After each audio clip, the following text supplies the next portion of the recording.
fuerza. Venezuela amanece en unidad porque la fuerza es la unión. La fuerza es la unión, la fuerza es la unión, te digo. Venga toda Venezuela a organizarse. La fuerza es la unión, la fuerza es la unión. Y a poner tu granito de arena. Dale por Venezuela. En la unión está la fuerza. Por eso fuerza es la unión. Muy buenos días. Todos, este es su espacio. La Fuerza es la Unión, una tribuna abierta de la sociedad democrática venezolana para compartir con todos ustedes, más allá de cualquier distingo puntual, partidista o ideológico, la angustia, la preocupación, la justa indignación por lo que ocurre en nuestro país y también la certeza, la confianza, la esperanza de que trabajando juntos, de que remando unidos en la misma dirección, seremos capaces de construir la Venezuela de trabajo y de respeto, la Venezuela con alimentos y con medicinas, la Venezuela con democracia y con libertad, que todos necesitamos y que ciertamente todos merecemos. Caramba, miren, creo que a estas alturas de lo que es el desarrollo de la pandemia en nuestro país, estamos a tiempo. Yo sé que puede parecer optimista, pero estamos a tiempo de producir algunos ajustes fundamentales en lo que es la conducción de la lucha del Estado y de la sociedad venezolana frente a este flagelo. Yo lo voy a decir de la manera más respetuosa posible, de la manera más neutra posible desde el punto de vista político. Esta confrontación que vivimos, esta confrontación que arrastramos, ha hecho que, por ejemplo, nadie crea en nadie, pues. Nadie crea ni siquiera cuando un funcionario dice, di positivo en COVID-19. La gente lo duda. Hasta que no ve el cadáver de un alto funcionario expuesto, de manera, por cierto, absolutamente irregular, en una plaza pública, en una transmisión en cadena, digo de manera irregular porque entiende que el protocolo con las víctimas de COVID-19 implican que los familiares más cercanos no tienen acceso sino a sus cenizas finalmente, ¿no? Eso es lo que se supone. Pero bueno, a lo que voy. No es hasta que ocurre una desgracia de ese tamaño y de esa naturaleza que la gente no empieza a ubicar que, bueno, en efecto, lo que decía fulano acerca de que si era víctima de este flagelo era verdad. Repito, estamos en medio de una situación de tan alta conflictividad interna, de tan alta polarización, que incluso esas cosas quedan en duda. También estoy absolutamente persuadido que está empezando a generar una profunda molestia las diferencias evidentes entre la forma como pueden afrontar la pandemia aquellas personas que tienen contactos con el gobierno, conexiones con el gobierno, forman parte del tren ejecutivo, y los humildes mortales, ¿no? Los venezolanos de a pie. Lo que antes se llamaba, pues, el tema de los enchufados versus la circunstancia dramática del venezolano a pie. Y esto no es porque uno realice ninguna labor detectivesca, no. Ahí está el video de un alcalde chavista de un municipio del estado de Anzoátegui, ubicado en una importante y costosa clínica caraqueña, grabó un video dándole las gracias a Aristóbulo Istúriz y a no sé qué otro alto funcionario, porque lo sacaron de Anzoátegui, dice él mismo, lo sacaron de Anzoátegui y salvó la vida, pues. Está recibiendo atención de una cierta calidad y eso ayudó a que tuviese una recuperación importante.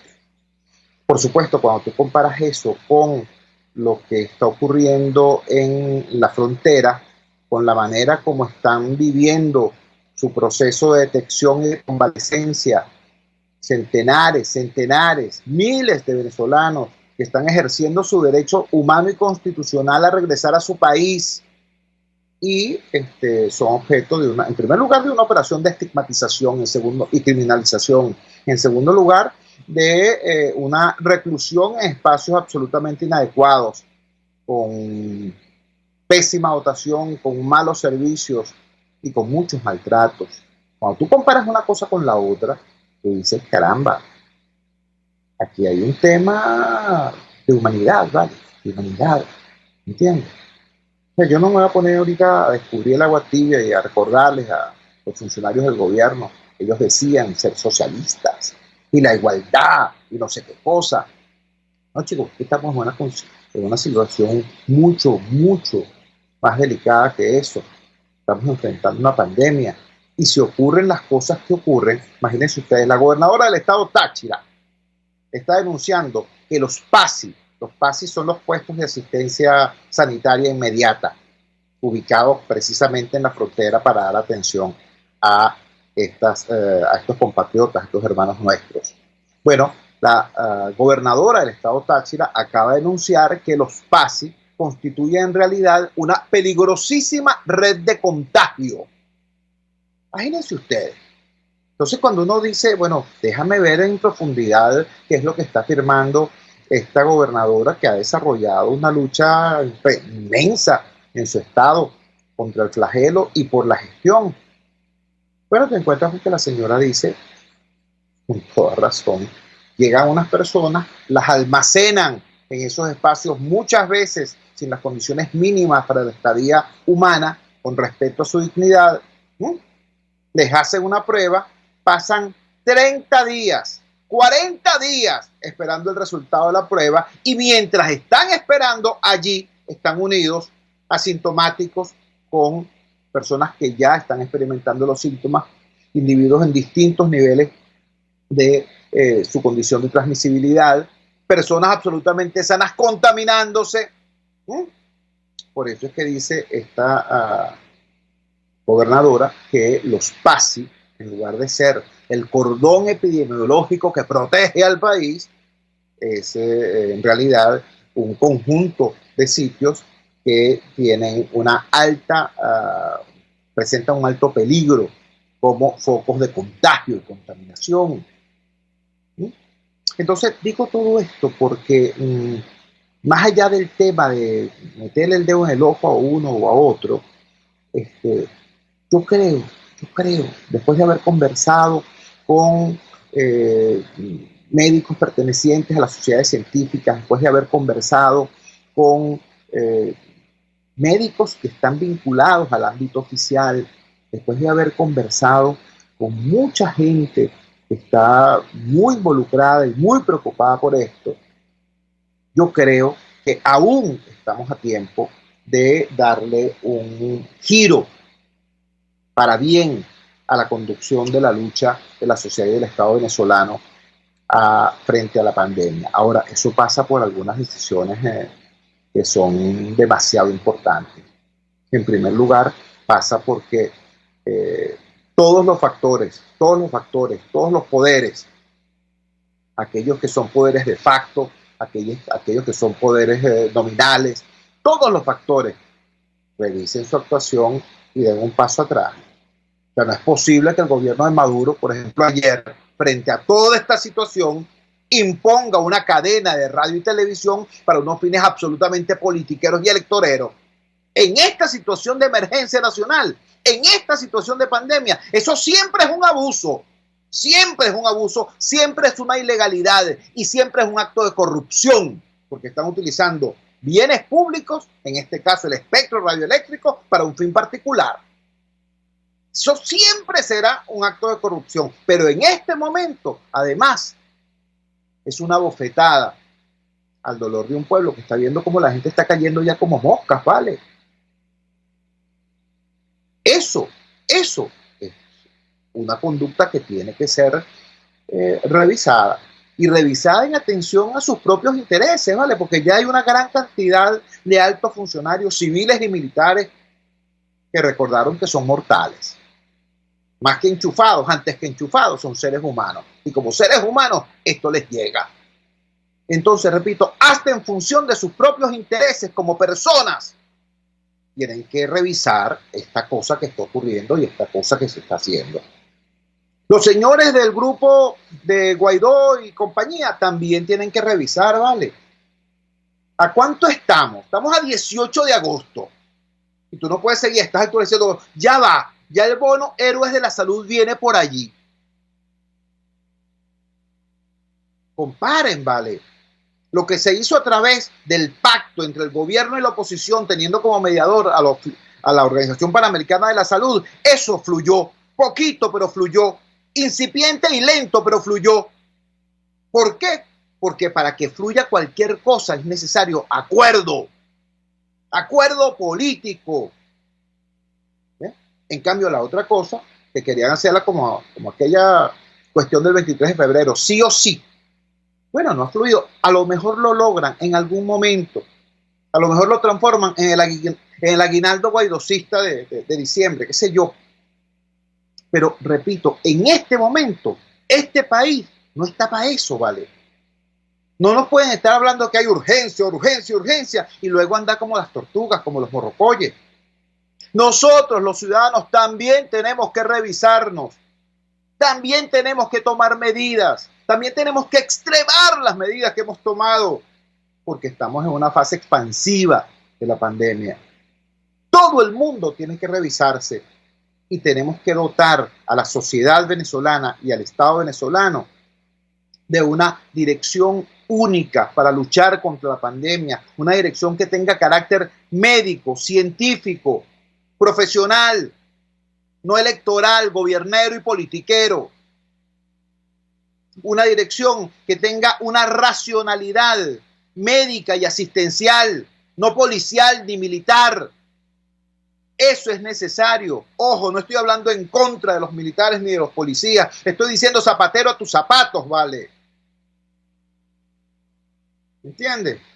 Los militares, los policías, los fiscales de tránsito, los Boy Scouts, todo el mundo tiene un papel que jugar. Pero la dirección de esta lucha es una dirección, tiene que ser una dirección médica y científica, no política, ni policial, ni militar.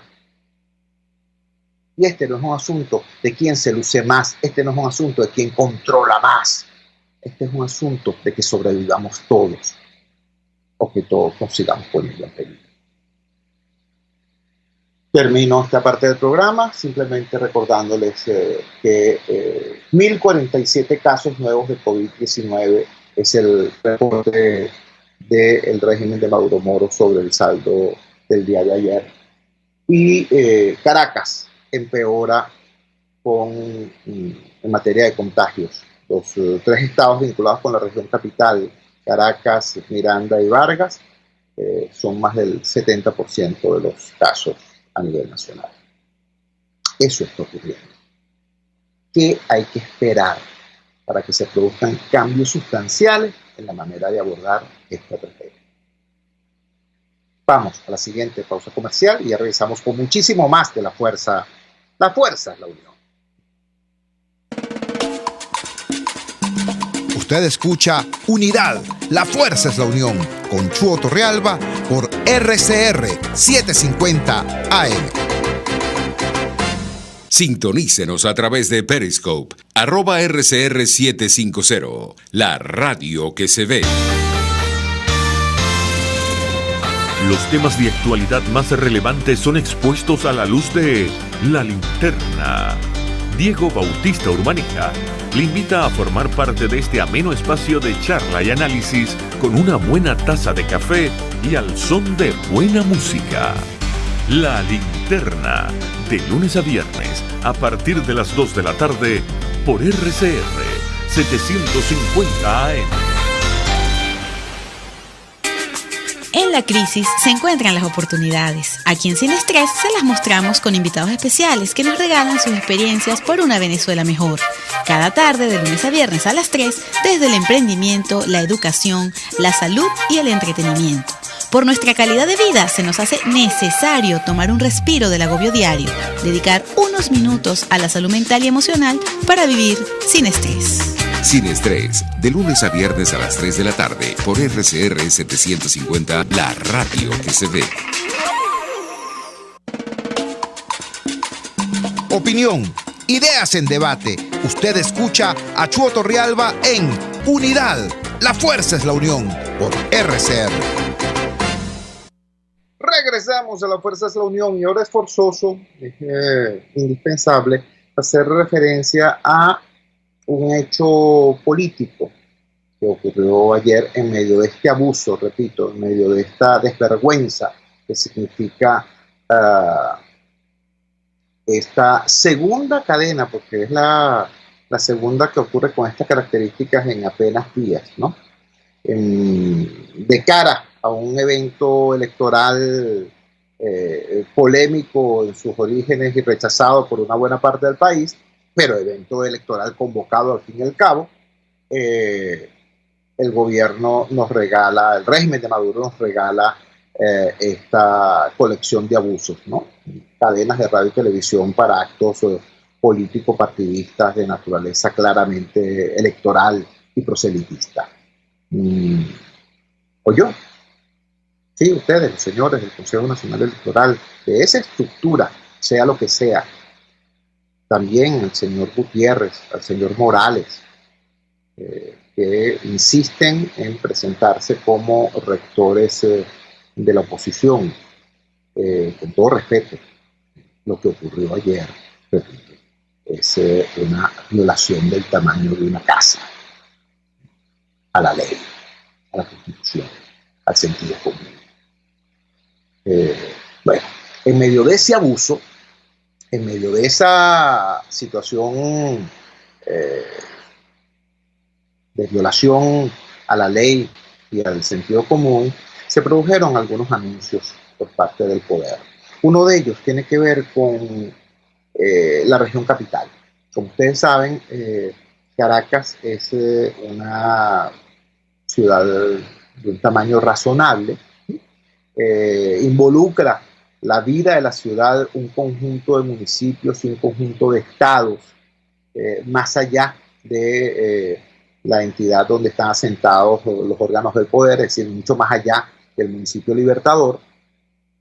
Esto implica a los efectos de la gestión de la ciudad, de la gerencia de la ciudad, un conjunto de particularidades que tienen que ser resueltas, no solamente por quienes están trabajando directamente en sus espacios, en sus comunidades, sino también tiene que haber una instancia de coordinación para que haya algún tipo de racionalidad, algún tipo de gobernabilidad en la urbe, en la megalópolis.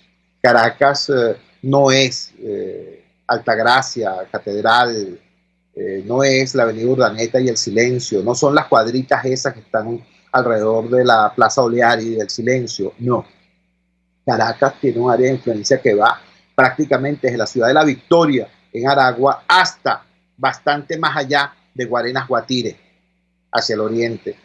Y todo el resto de su área de influencia llega hasta el Mar Caribe por la vía de lo que conocemos casi todos como el Estado Vargas y hacia el sur por todo lo que tiene que ver con la amplia zona de los valles del Tuy y del sur del estado de Aragua. Toda esa zona está impactada por lo que es Caracas como entidad real, social, humana, económica. Bueno, para resolver eso, o para atender eso, la Constitución previó la creación de una instancia llamada Alcaldía Metropolitana, que es el tipo de estructura que, por cierto, ocurre o es conformada en las ciudades más importantes del mundo, o en varias de las ciudades más importantes del mundo. Una instancia de carácter político-administrativo que promueve la coordinación de los distintos municipios que concurren en esa estructura. Bueno, resulta que el gobierno, por razones absolutamente politiqueras y deleznables, disolvió la alcaldía metropolitana. En la alcaldía metropolitana participaban, entre otros municipios, los municipios Chacao, Baruta y El Hatillo, de población sustancialmente opositora. Entonces, prácticamente, elección que se hiciera de la alcaldía metropolitana, la más alta probabilidad era que la ganara la oposición, salvo que, como ocurrió alguna vez, los opositores cometiéramos la estupidez de abstenernos y regalarle la alcaldía metropolitana a Juan Barreto, ¿recuerdan? Bueno, salvo estupideces como esa, lo lógico era que la alcaldía metropolitana estuviese siempre en manos de fuerzas democráticas. Sin embargo, frente a esa realidad, vino el gobierno importándole un carrizo, lo que es la vida de la ciudad, secuestró al alcalde metropolitano, disolvió la alcaldía metropolitana y creó una figura ilegal en tanto que no aparece en ningún organigrama previsto en las leyes, que era la fulana jefatura de gobierno de Caracas. Ese es el puesto que ocupaba el hoy difunto Darío Vivas, la jefatura de gobierno. Pero antes lo habían ocupado otro, por cierto. Antes lo había ocupado Jacqueline Farías. ¿Ustedes recuerdan a Jacqueline Farías? ¿Lo recuerdan? Cada vez que ven al Guaire la recuerdan. Cada vez que abren el grifo de su casa y no sale agua, sino aire o barro, ¿la recuerdan? Sí, bueno, esa es Jacqueline Farías. Esa es Jacqueline Farías. Jacqueline Farías fue designada jefa de gobierno de Caracas hace bastante tiempo. Se le acusó, ¿no?, de que era una funcionaria designada a dedo, en tanto que el alcalde metropolitano era electo por el pueblo, y ella dijo con una gran sonrisa, sí, a dedo, pero es el dedo de Chávez, decía. Vergüenza, ¿no? Pero bueno, ¿qué te puedo decir? Lo cierto es que esa funcionaria ocupó ya esa posición. Es claro el balance de lo que es su paso por esa posición y también lo que fue su paso por la presidencia de Hidrocapital. Yo debo recordarle a todos ustedes que Hidrocapital fue una empresa de servicio público con un altísimo rendimiento en la calidad de su servicio, un equipo de profesionales venezolanos, de técnicos venezolanos, de obreros venezolanos, agarró Hidrocapital y la transformó en una empresa que no solamente llevaba agua y agua limpia a los hogares caraqueños, sino que además era capaz de producir ganancias en dólares. Fíjense ustedes, era tan impresionante el trabajo del equipo que en la democracia rescató a Hidrocapital, que su presidente fue una de las únicas 2 personas de la administración del gobierno de Caldera a quien Hugo Chávez le rogó que por favor permaneciera en su puesto. Me estoy refiriendo al ingeniero José María de Viana, entonces presidente de Hidrocapital. En efecto, José María de Viana se quedó en su puesto porque era un deber patrio garantizar que lo que se había logrado no fuese desmantelado. Bueno, y pasaron unos meses hasta que estas criaturitas en el gobierno descubrieron eso, pues que Hidrocapital no solamente era trabajo, sino que era capaz de producir ganancias. Bueno, y empezó la intriga, empezó la conspiración, y sacaron al equipo de José María de Viana y al propio José María de Viana de Hidrocapital, y quedó en manos, sí, de Jacqueline Farías.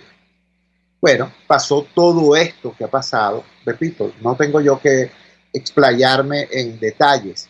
Vayan al baño o a la cocina, abran las llaves, abran los grifos, salgan y cuéntenme. Por supuesto, dentro de tal cantidad de desmadres y de violencia ejercida contra la ciudad, unos casos destacan más que otros, y todos recordamos la inmensa cantidad de millones de dólares que esos funcionarios y esa funcionaria en particular manejó en el contexto de lo que llamaron la recuperación del río Guaire. Famoso el caso porque en video, en una cadena, el señor difunto presidente Chávez invitó a varios dignatarios de otros países a que regresaran pronto a Venezuela para que junto con él se bañaran en las aguas del Guaire. ¿Qué te puedo decir? El Guaire sigue siendo la cloaca infecta y peligrosa que todos conocemos, pero desgraciadamente el hambre es de tal naturaleza que lo que sí está ocurriendo es que muchos caraqueños se sumergen en las aguas del Guaire todos los días para hacer lo que ellos llaman minería en el río, para buscar entre las arenas, entre los desechos en el Guaire, algún fragmento de metal que les permita comer ese día. Bueno, todo eso es obra de esta señora Jacqueline Farías. Esa señora Jacqueline Farías fue designada ayer nuevamente jefa de gobierno de la ciudad capital. Yo, como caraqueño, no como opositor, que todo el mundo lo sabe, sino como caraqueño, como activista social, como persona que ha pateado prácticamente cada milímetro, cada centímetro de los barrios de Caracas, como persona que ha visto de cerca los estragos que han generado las malas gestiones de estos gobernantes fallidos. Yo que he visto y que he sufrido las consecuencias de tanta ineptitud, de tanta corruptela, tengo que levantar mi voz y decir, caramba, es que no existía más nadie para el cargo, es que no te queda nadie, así estás de solo, como para darle esa bofetada a Caracas y a los caraqueños. Jacqueline Farías, jefa del gobierno, ¿qué te puedo decir? Eso te retrata, Maduro. Eso revela no solamente tu nivel de soledad, sino tu infinita desesperación. Qué tristeza. Y bueno, ubíquense, porque lo que está pasando hoy en tantos y tantos sitios en toda Venezuela, mientras que el tejido político está discutiendo de aquí hasta que, ¿qué te puedo decir? Hasta que pasen los siglos, ¿no? Pasarán los años y estos seguirán discutiendo si participan o no participan o cómo participan, y seguiremos escuchando a lo mejor estas boberías impresionantes. Ahora hay unos tipos que se abstienen, pero dicen que no se están absteniendo. Hay otros tipos que dicen que están llamando a participar, pero participar no es solo votar. Y la última moda es que hay unos tipos que dicen que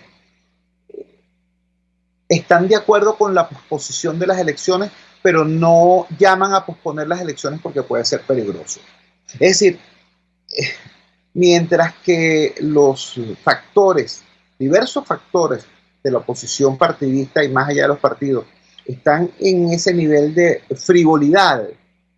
Mira, aquí la gente está protestando, aquí el pueblo está protestando, la ciudadanía está protestando por el tema del gas, por el tema de la gasolina, por el tema de la vida, por el tema de la salud.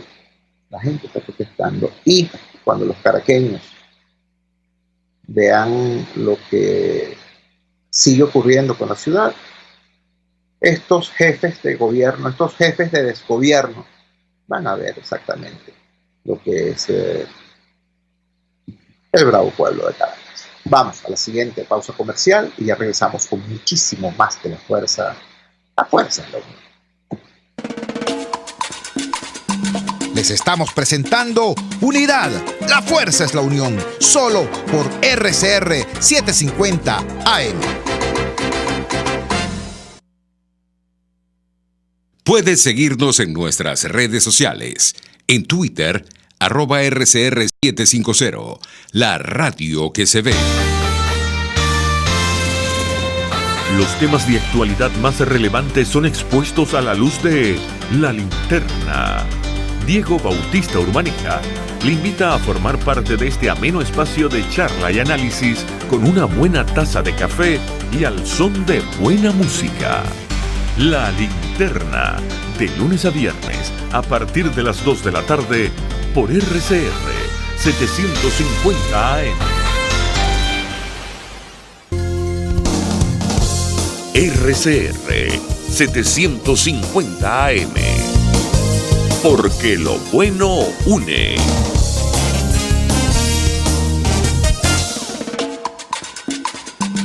Les estamos presentando Unidad, la fuerza es la unión, solo por RCR 750 AM.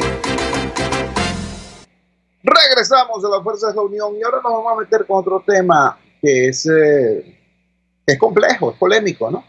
Repito, en una sociedad polarizada, lo normal es que una gente se pare en una acera a decir todo lo que ocurre en la otra acera es malo y viceversa, ¿no? Que los que están en aquella acera digan, por ahí apareció alguien, un provocador en un periscope, que lo bloqueé, hablando de que esto es escuálido, no sé qué cosa. Repito, la polarización, así como existen armas de destrucción masiva, la polarización es muy peligrosa porque es un arma de estupidización masiva. Lleva a que uno vea todos los defectos del otro lado, pero uno no vea prácticamente nada en la propia sede en la que está uno. Y si alguien se atreve a decir las cosas que están ocurriendo, entonces le dicen, oye, cállate, ¿por qué criticas a Guaidó? ¿Por qué estás haciendo esto? ¿Por qué tal? Es decir, se pone igualito que el chavismo. Ustedes recuerdan cuando la consigna del chavismo era, aquí no se habla mal de Chávez, que era la coartada para decir, aquí sencillamente no se habla mal, ¿no? Es decir, no se critica al gobierno. Entonces, hay gente que cree ser demócrata, que cree ser opositora, pero en realidad reproducen lo mismo, solamente que cambiando los nombres, ¿no? Digo todo esto porque vamos a tocar un tema complejo, donde hay responsabilidades de distinta naturaleza. Voy a tocar el tema de la gasolina. Hoy 18, tenemos dos noticias dolorosas. Una viene del Táchira, que nos dice que se cumplen 6 semanas sin que haya venta de combustible en la entidad. Imagínense ustedes. La otra viene de la otra punta de Venezuela, de Margarita, de Nueva Esparta, donde nos informan que 6 venezolanos, 6 margariteños fueron detenidos ayer, fueron hechos presos por protestar por la falta de gasolina, porque la isla está prácticamente paralizada. Y por supuesto, es obvia la responsabilidad inmensa, absoluta, total, que en ese desastre tiene la desgracia que algunos llaman revolución. PDVSA era nada más y nada menos que una de las 4 empresas petroleras más importantes del planeta cuando empezó esta desgracia de desgobierno, por allá por 1999. PDVSA no solamente rendía beneficios al país, sino que, repito, era una de las empresas punta en el mundo, en su área. Hoy es esta desgracia.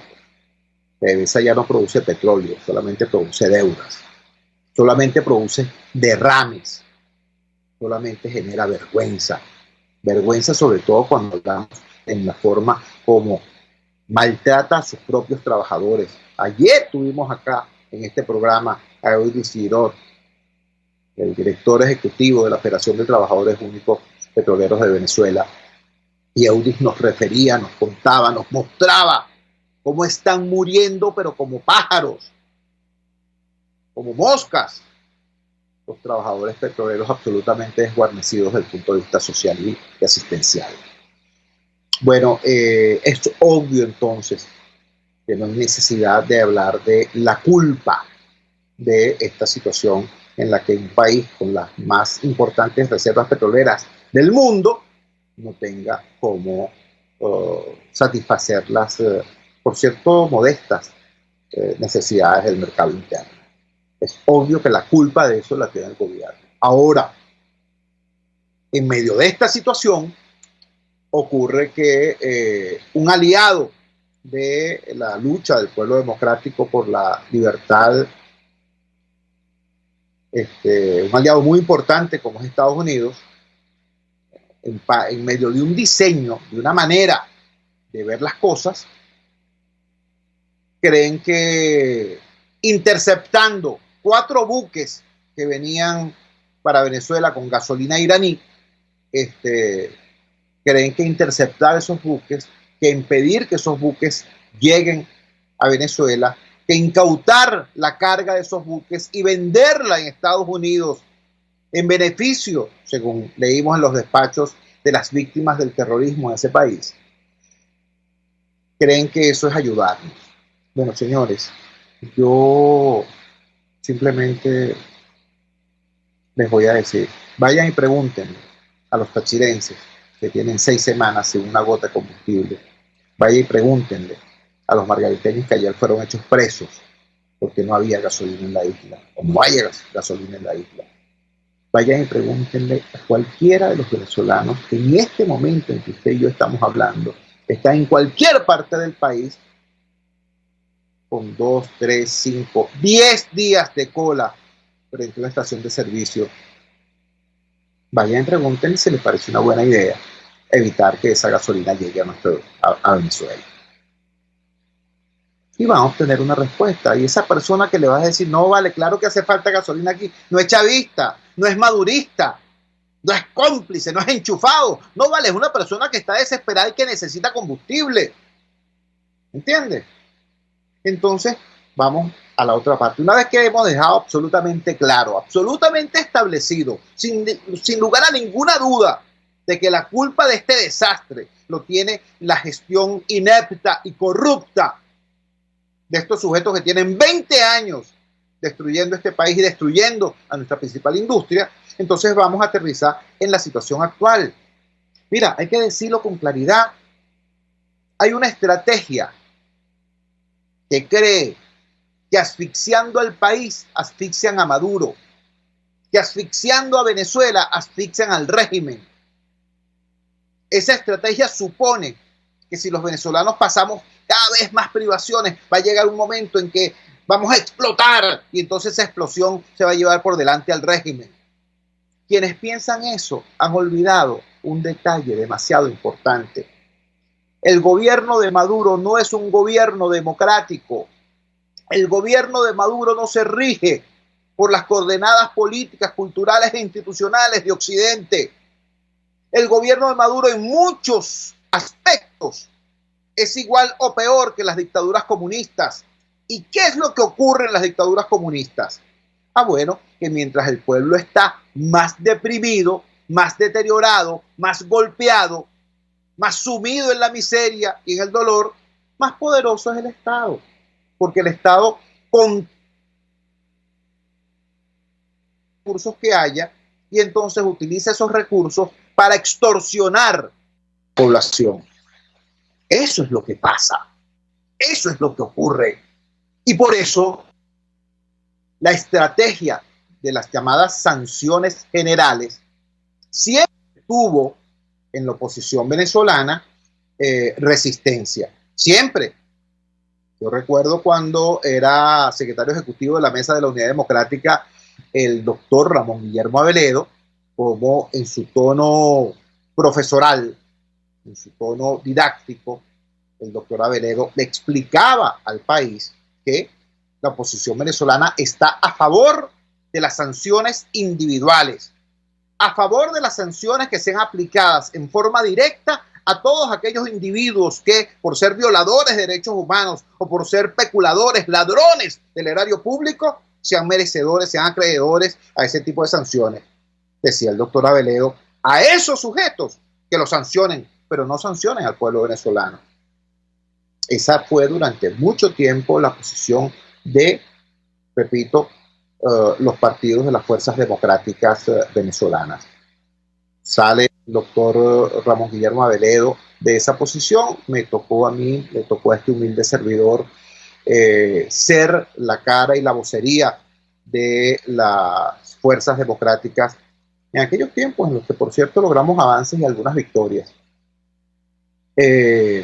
Bueno, y nuestra posición sobre ese tema fue exactamente la misma, ¿no? Sanciones a los corruptos, todas las que sean necesarias. Sanciones a los especuladores, todas las que sean necesarias. Sanciones a los violadores de derechos humanos, por favor, con toda la fuerza de la ley del planeta que sea. Pero a los venezolanos, no, al venezolano de a pie, al ciudadano humilde, no me lo sancionen más. Tenemos la sanción más terrible que este desgobierno horrendo.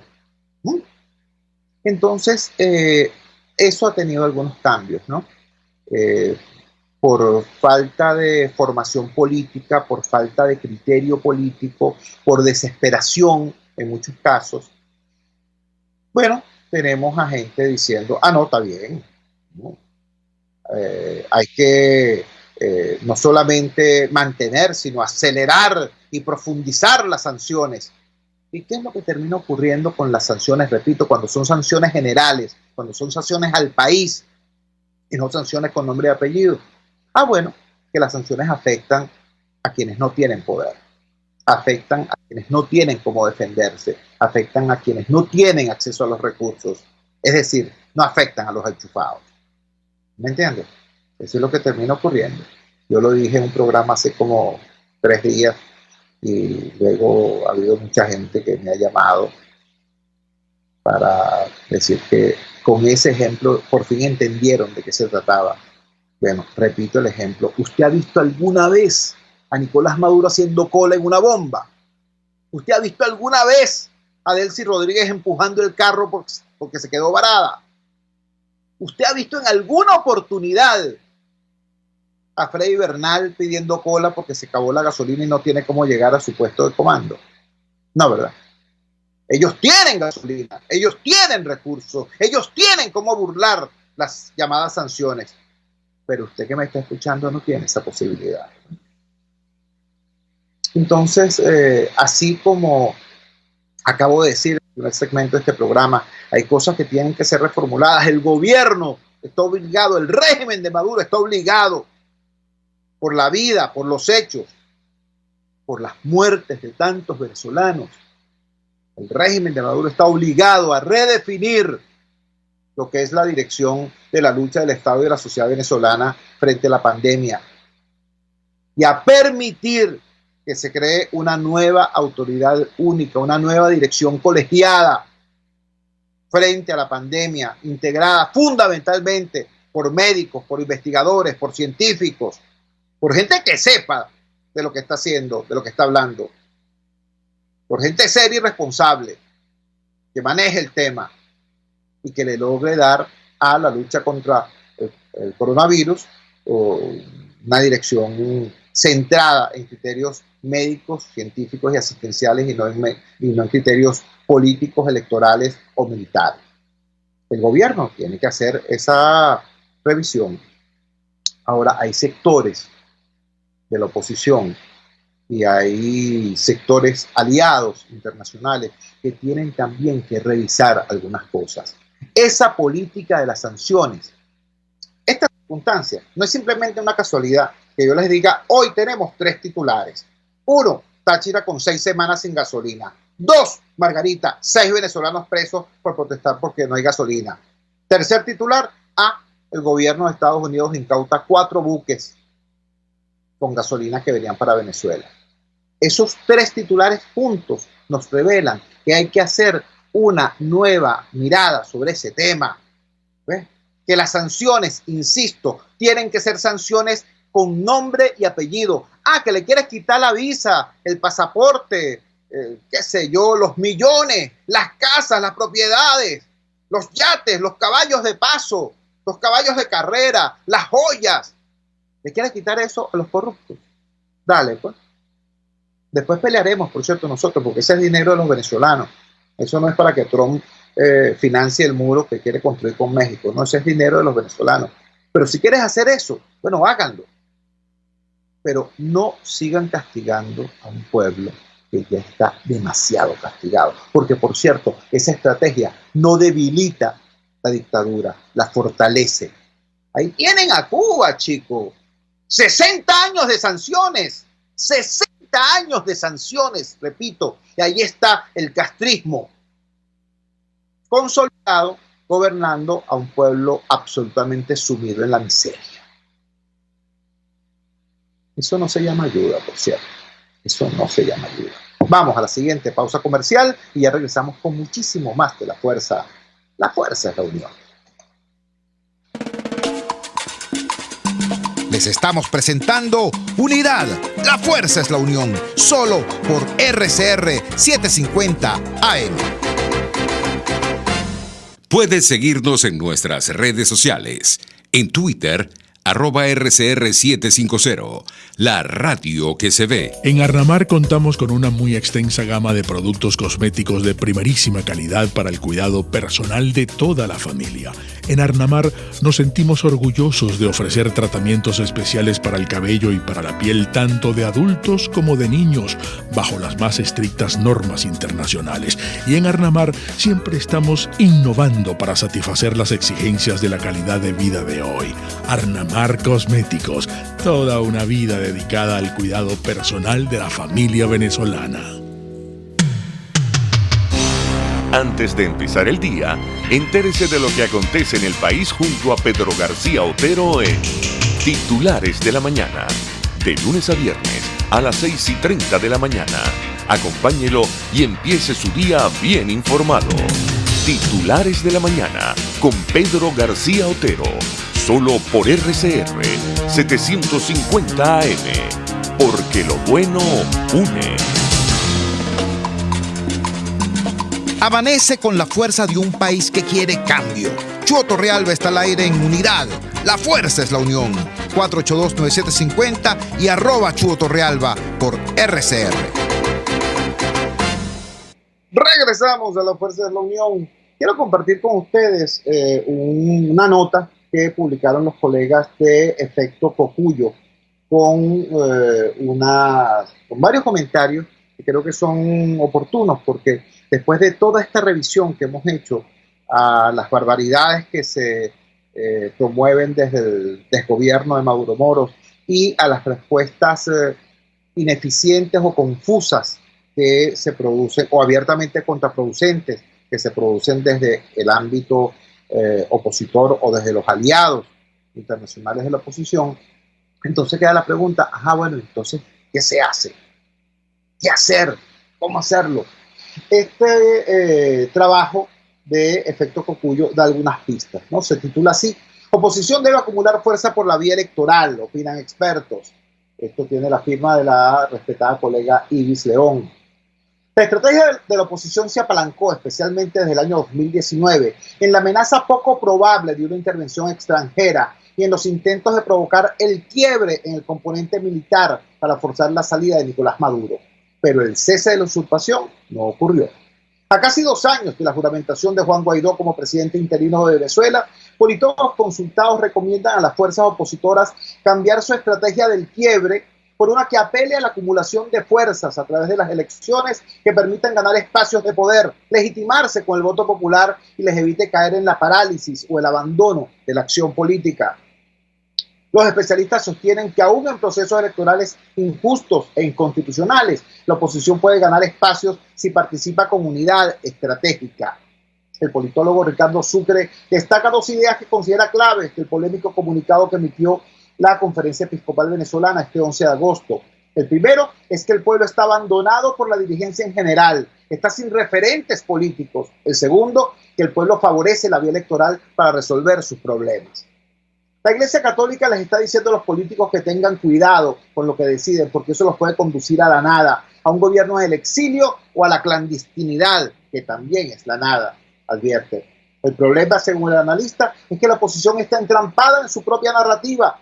Si participa en la elección, entonces le van a decir alacranes.